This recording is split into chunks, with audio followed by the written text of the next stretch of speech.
Hi, everyone. Welcome to the Blockchain Value, where we talk to all kinds of folks who are building and supporting the ecosystem of blockchain and cryptocurrencies. As you all know, I have a soft spot for the subject. I've been an early adopter of this technology, have been in that industry, have written quite a lot about this industry, and really enjoy having conversations about the future of blockchain and crypto and how it will all affect our lives, our careers, our communities, our commerce, everything. So today I have a repeat guest, and he is one of my favorite crypto blockchain lawyers, very knowledgeable man. So I will have him. Ari, please introduce yourself. Hi, yes, Olga, so nice to see you and great to be back with you.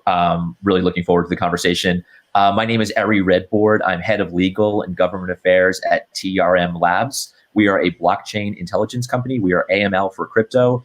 So we work with financial institutions and crypto businesses to mitigate risk of fraud and financial crime. Fantastic. You have such a fascinating background, and I know I asked you this question before, but for the audience and for folks who may or may not have listened to your prior episodes or may not have met you in real life, whatever real means this day, how did you come to TRM? What were the stops along the way? Yeah, no, it's been an incredible, fun journey. I was a federal prosecutor in AUSA in the District of Columbia for about 11 years. I focused much of that time on threat finance, so money laundering, terrorist financing, export control, sanctions, criminal prosecutions. About 3 years ago, I left the U.S. Attorney's Office and went over to the U.S. Treasury Department, where I was the senior advisor to the Undersecretary for Terrorism and Financial Intelligence, which is a mouthful, but it's the role that oversees all the national security apparatus within Treasury. So OFAC, which is our sanctions regulator, which we may talk more about today, and FinCEN, which is the U.S. Financial Intelligence Unit, that is really the money laundering regulator in the United States. Well, sounds like very big jobs. Big jobs. I think I might have the coolest job I've had in this one at TRM, which is definitely a fun place to be. Yeah. Having been in crypto blockchain, smart contracts, I love my job and I would not trade it for anything else. But yes, I can definitely have moments of weakness where I wish I could be you when I grow up. What do you always say about builders, Olga? The future belongs to builders. The future belongs to builder, and that is just extraordinary to be in that space right now. Absolutely. So the word last year is NFT. That's the word of the year. Like literally the word of the year. Like the word of the year. Defined as the word of the year. Yeah.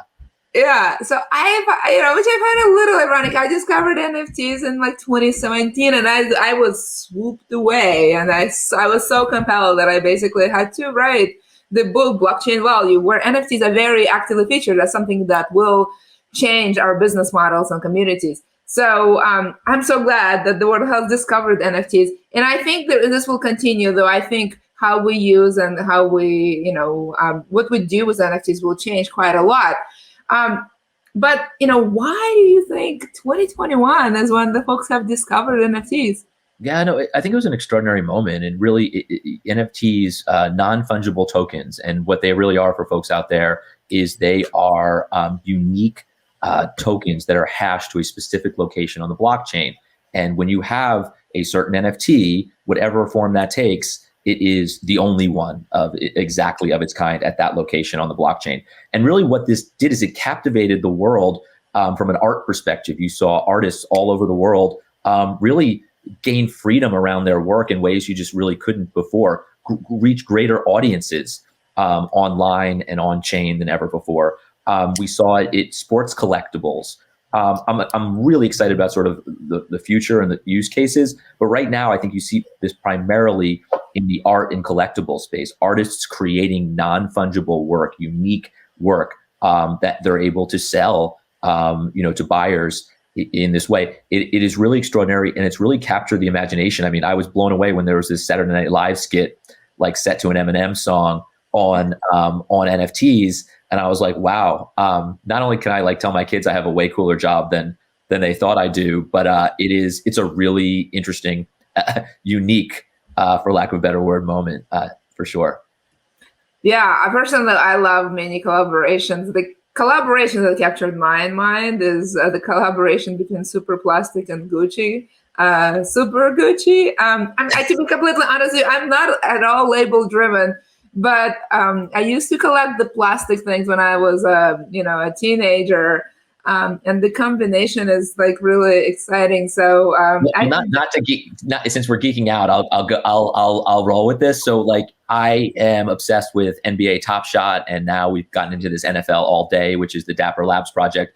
And basically, as a kid who grew up with baseball cards, they're essentially that. They are blockchain-based sports collectibles where you can have a Zion Williamson highlight that is hashed to your specific location on the blockchain, and it's really extraordinary. And frankly, I mentioned my kids, like we buy this stuff, we open up the packs together, we kind of geek out to who we get. And it's really been a neat way to teach, a next generation blockchain and really kind of engage that way. Autograph is another one. It's a Tom Brady's sort of project.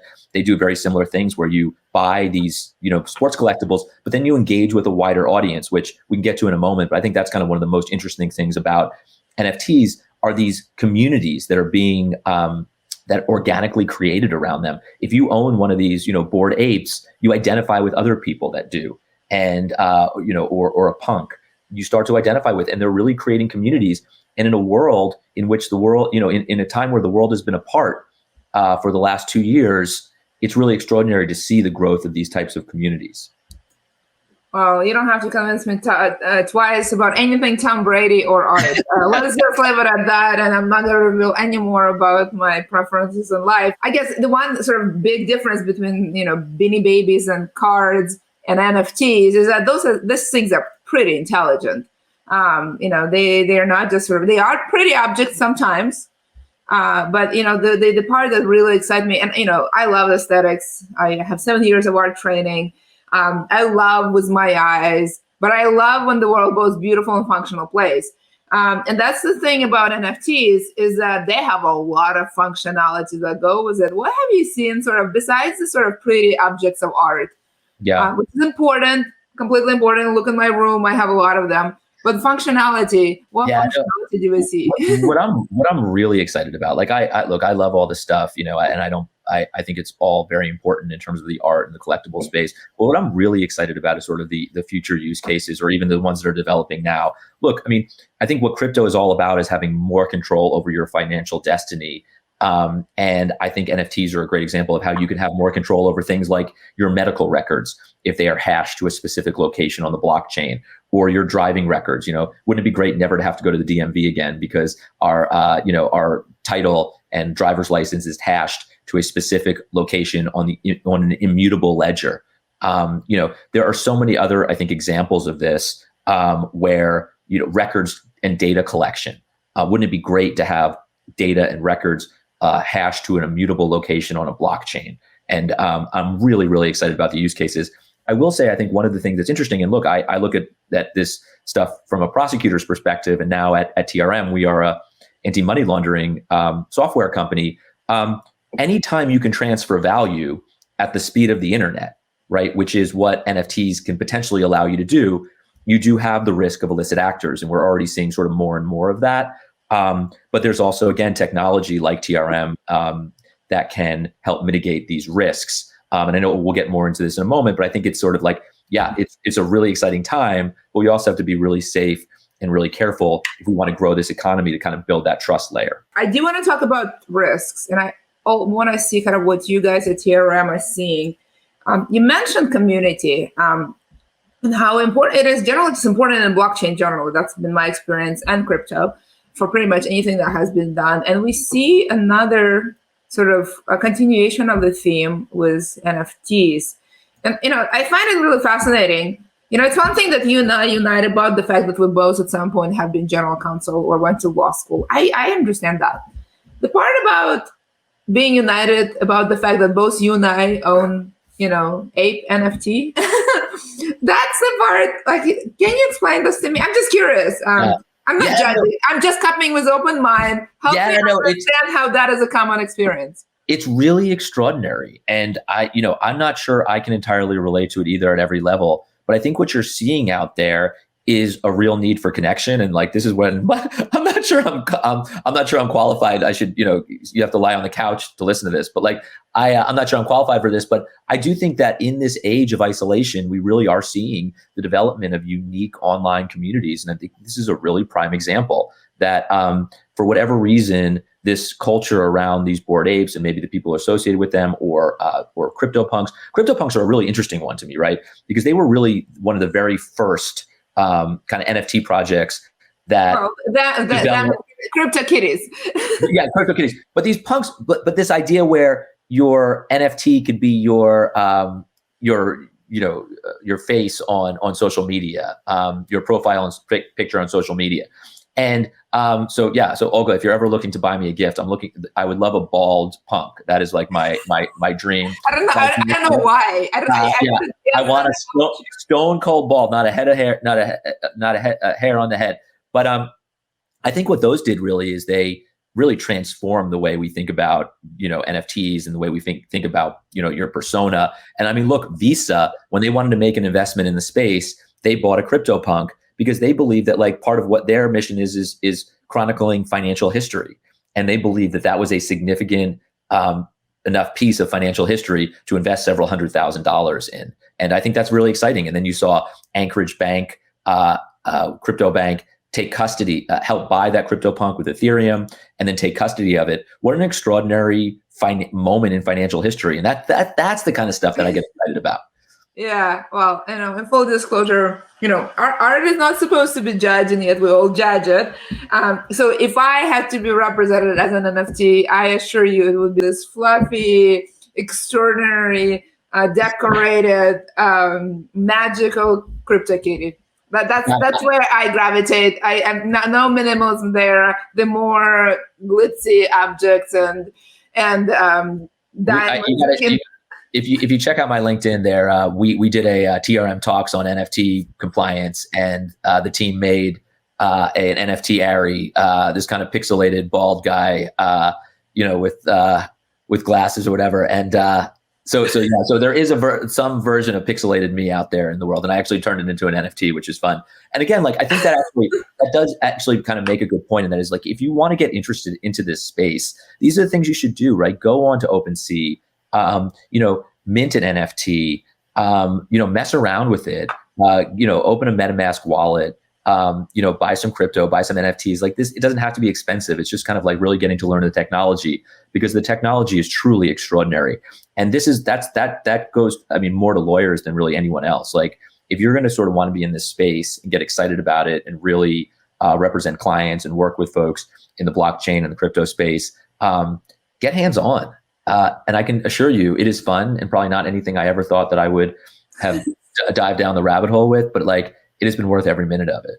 Yeah, no, I remember when a community member, in early 1819 did a pixelated image of Olga that was like an anime Olga with this big googly eyes, Love it. You are unique. You are born to be an NFT, Olga. You are unique. You are a unique person hashed to a location on the blockchain. I love it. It took me a while too. I was like, let me think about it. But let's talk about risk, because we're getting to the end of our conversation. But you guys, all the beautiful objects aside, the functionality aside, they're objects of value. They transform value across border. The world is a beautiful place. The world occasionally has a few bad apples. So tell me how you guys think about that in the context of TRM. I think one thing that's important is to kind of understand the regulatory framework, and there's very little. We've got some stuff on our website, TRM, that talks a little bit sort of what are the regulatory frameworks. I don't think I have a ton of time to go into it now, but I will say the only entity out there that's really dug into this is FATF, the Financial Action Task Force, which is really kind of the UN of money laundering.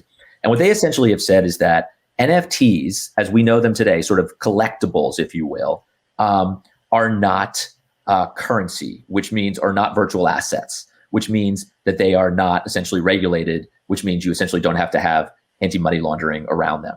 But, and this is the biggest but, they said, if they're not just a collectible and they can actually transfer value, then they likely are a virtual asset, and they are regulated. And if you're And if you're an NFT issuer or marketplace, you likely have to have AML controls in place. And right now, the use case for NFTs is very much that, right? There's a secondary market. You can send it and transfer value with it. So I think what you're going to start to see over the next few years are global regulators start to maybe adopt some of FATF's definition and standards around NFTs and start to really kind of figure it out. I think at the end of all this, you will have some NFTs that are highly regulated because there's a secondary market and they can transfer value. And I think you're going to see others that are just considered pure collectibles. For example, I went to Duke undergrad, and an amazing Duke professor recently turned the certificates for his blockchain program into NFTs and gave them to the students that day, that way, which I think is just extraordinary. But those are not virtual assets, right? There's no secondary market. You can't transfer value with them. Those will not be regulated. But the apes, the punks, the lions, the Top Shot, there's a high likelihood that regulators are going to have some concerns because you really can transfer value, which can lead to money laundering and financial crime. Yeah. What I'm, interested, actually, is there a definition of transfer value that is sort of working definition? Yeah. So basically, if you kind of look at the standard definition of virtual asset, really what the exact language is, to dig in a little bit more, is what they say is that NFT collectibles are not generally considered virtual assets, but, quote, if they are to be used for payment or investment purposes in practice, then they may be virtual assets and thus regulated like cryptocurrencies.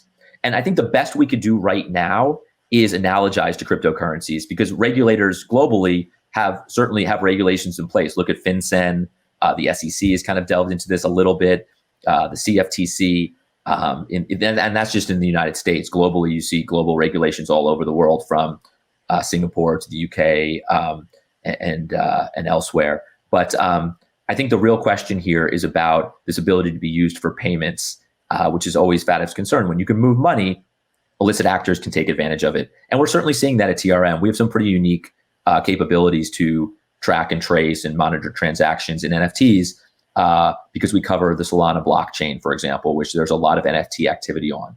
Have you seen any surprises there or anything interesting that is kind of trends? Yeah, definitely. There's some really cool investigations if you check out our blog. But what you are seeing, unfortunately, are folks taking advantage of the FOMO, for lack of a better description, the fear of missing out that a lot of folks have in an NFT drop. And you've seen misdirecting, folks looking for NFTs to different websites, where you've seen what we call rug pulls, where you essentially take all the money and then pull the program back. So we've seen a lot of different kind of money laundering and scam typologies in NFTs. And I think, look, the more value there is in the space, you're going to start to see nation state actors like North Korea, terrorist financiers, start to engage with NFTs, start to attack NFT marketplaces. And it's something we really have to be careful of. And I know regulators are thinking about it, but it's very, very early days. Yeah. No, it's really exciting. And I want to make sure that we do emphasize that experimenting, getting in, having skin in the game is really definitely the best way to learn.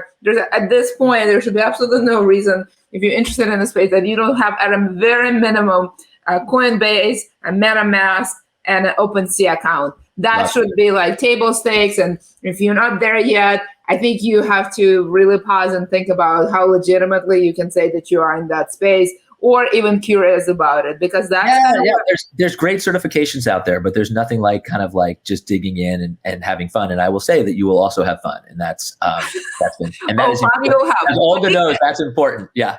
Be careful, read up, don't go left or right, go on the mainstream roads before you feel very comfortable.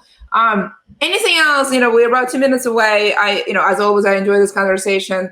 We can talk about NFTs and fluffy creatures in my case, bold case, creatures in your case, but other than that, is there anything, what are you expecting to see next year, both in terms of NFT trends and actually kind of risks around it, and things that people should be looking for? Sure. Yeah. I mean, I think overall what we're seeing has been extraordinary, and that is the amazing growth of this crypto economy, of which I put NFTs things like NFTs, decentralized finance, DAOs, in this sort of overall decentralized ecosystem.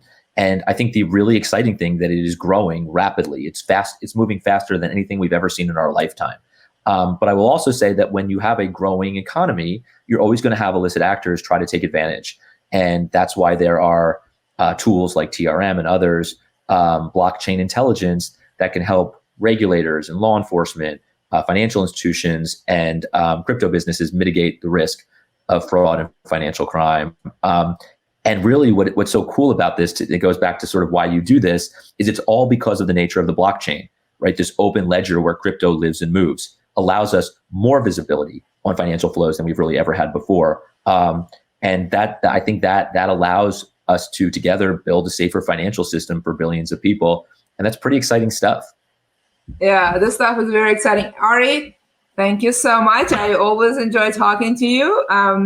Thank you for joining us. And I would love to thank our guests. As I always say, the future belongs to builders. So now is the time to build. Join folks like Ari to learn and to be part of this ecosystem. Yes, do experiment. Yes, do so safely. Definitely read up and definitely have some accounts that help you have a skin in the game. If you have any recommendation of who should join me for the blockchain value conversation, I am all ears. I try to talk to people who are building, supporting this build as often as I can. So if you know anyone who is doing it in any way, DM me or comment in the comment section of this post and let me know. I would love to have those folks join me. Thank you so much for being part of this conversation, and I look forward to continuing conversations about blockchain value next week. Bye, everyone.